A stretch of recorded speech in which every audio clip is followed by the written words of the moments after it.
We live in a world that treats silence like a threat. Every empty moment must be filled with a notification, a voice, a screen, a scroll.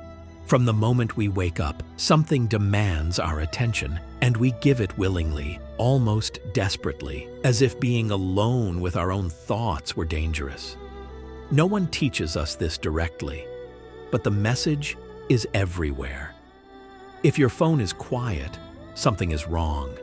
If your weekend is empty, you must be lonely. If you sit in a room with nothing but your own breathing, you should feel uncomfortable. That is what we have been trained to believe. But the Tao teaches something entirely different. It tells us that stillness is not emptiness, that being alone is not the same as being incomplete, that the space between things is where meaning lives. Lao Tzu wrote, "Knowing others is intelligence.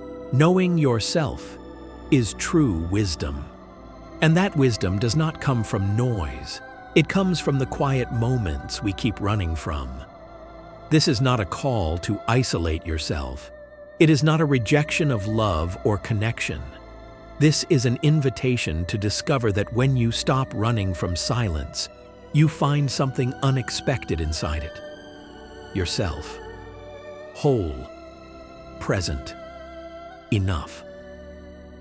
Along this reflection, we will explore why we fear being alone, what happens when we finally stop avoiding it, how solitude changes the way we love, and why returning to yourself is the most important journey you will ever take.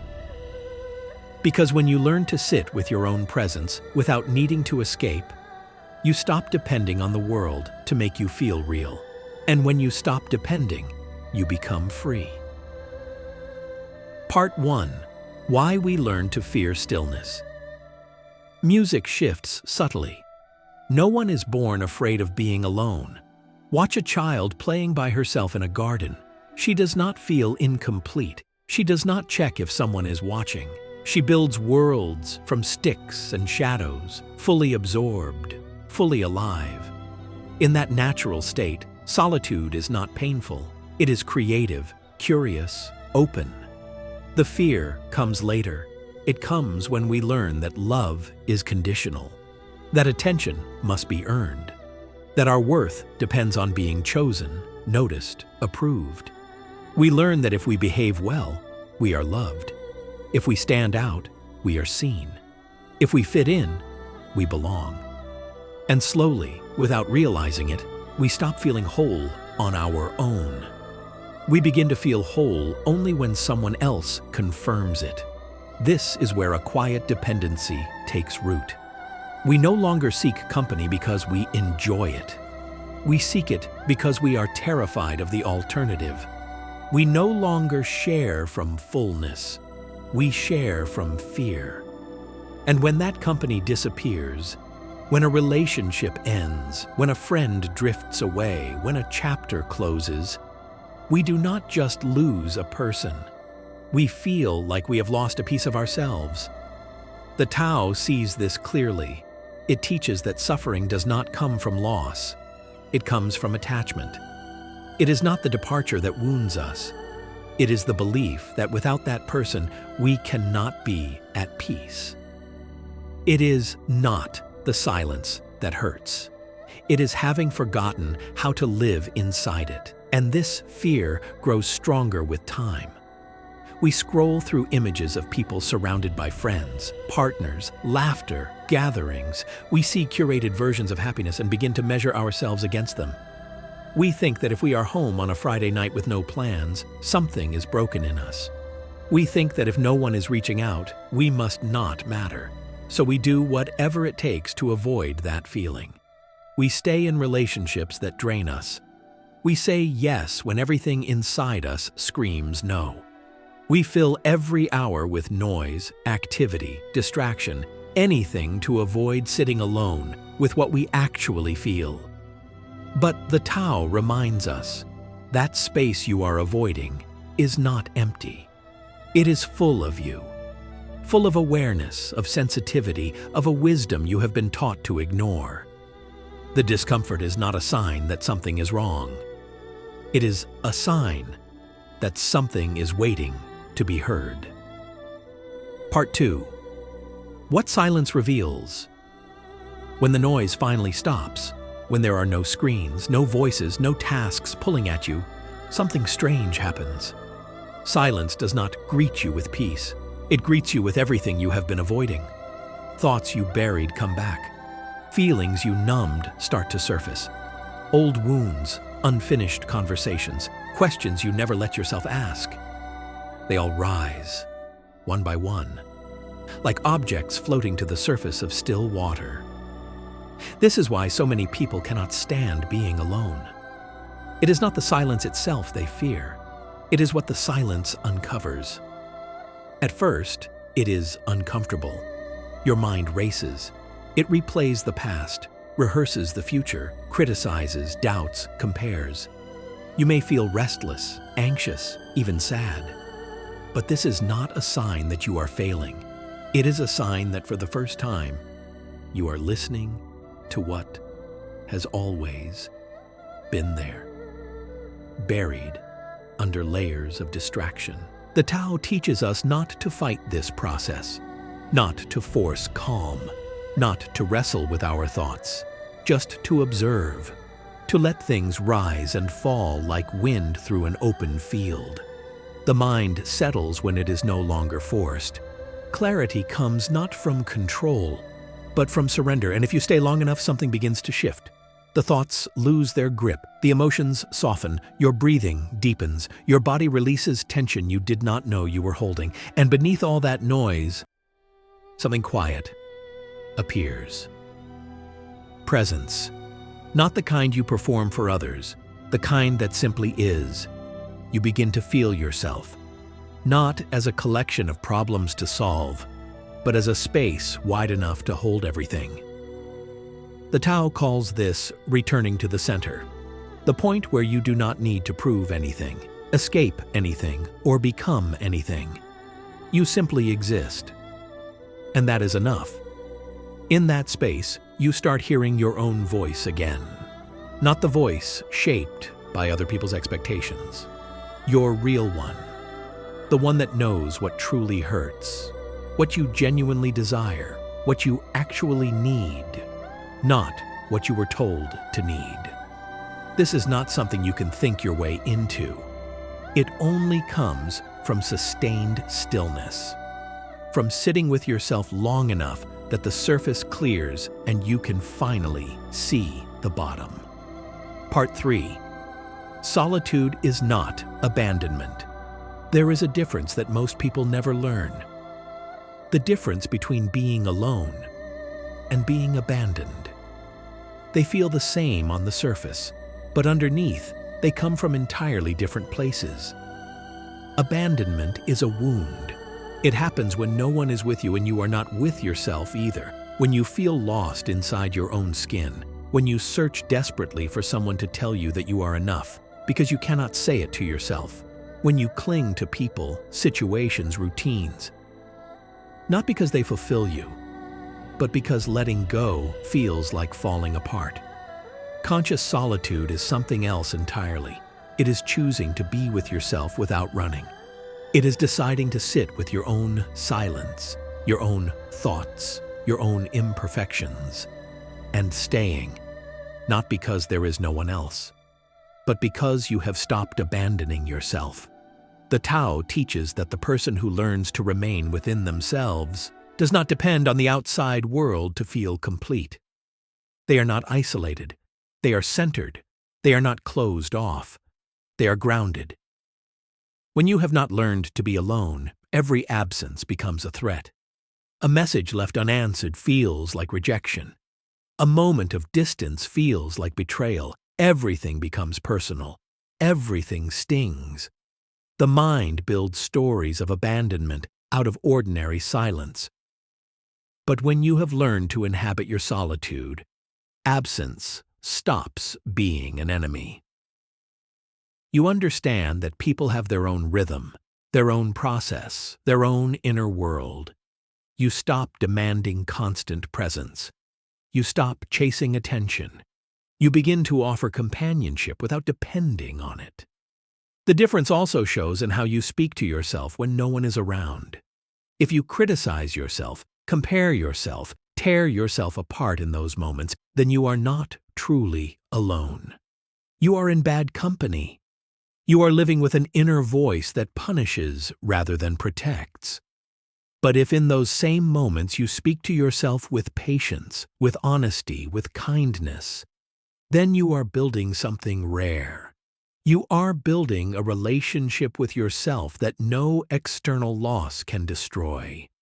The Tao reminds us, no one can give you what you refuse to give yourself.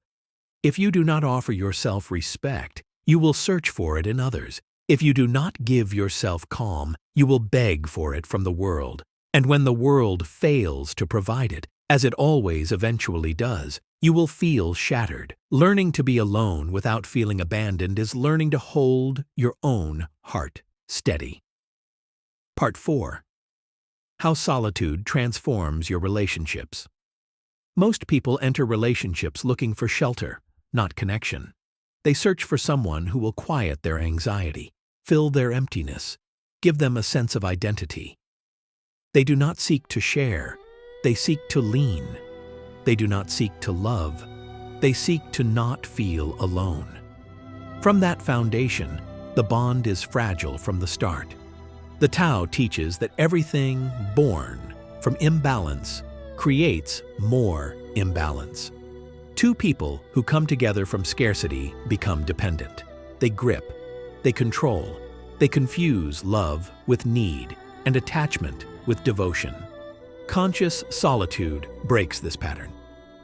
When you have learned to be with yourself without escaping, you no longer use others as emotional scaffolding.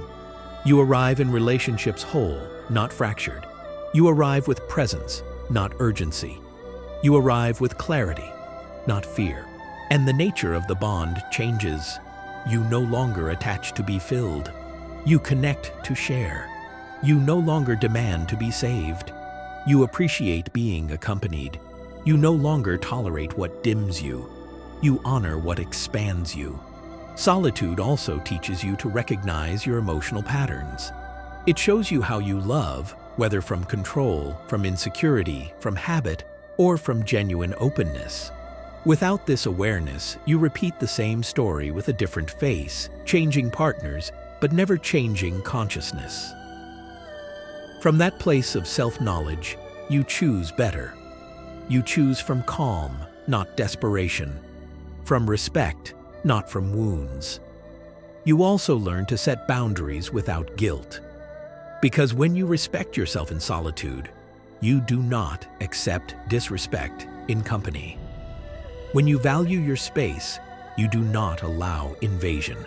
When you honor your time, you do not settle for crumbs.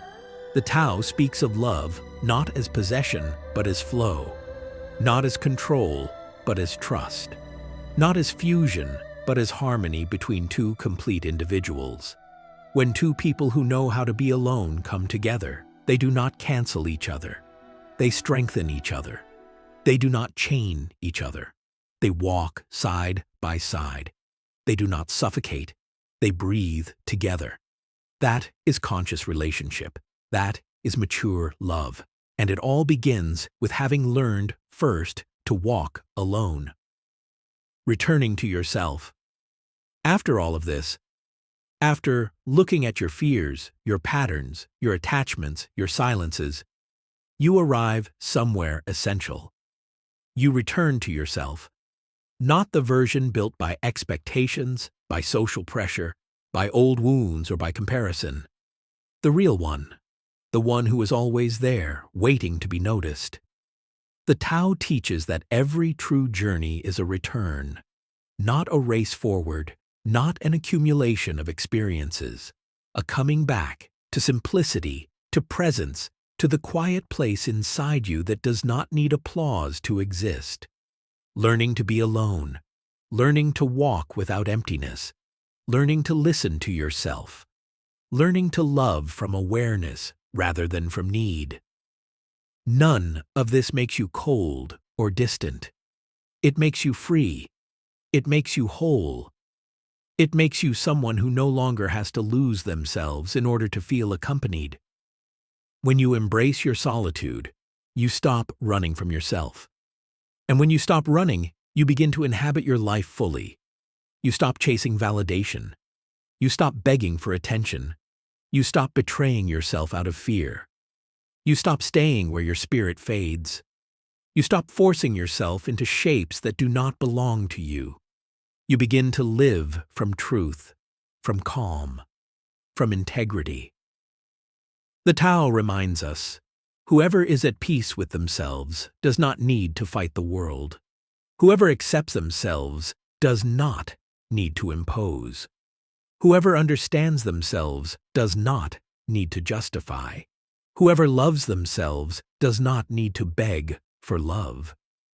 Conscious solitude teaches you this, not through words, but through silence, through the pauses, through the walks with no destination, through the mornings with no rush, through the evenings where the only company is your own breathing. That is where real transformation happens. You learn to trust life.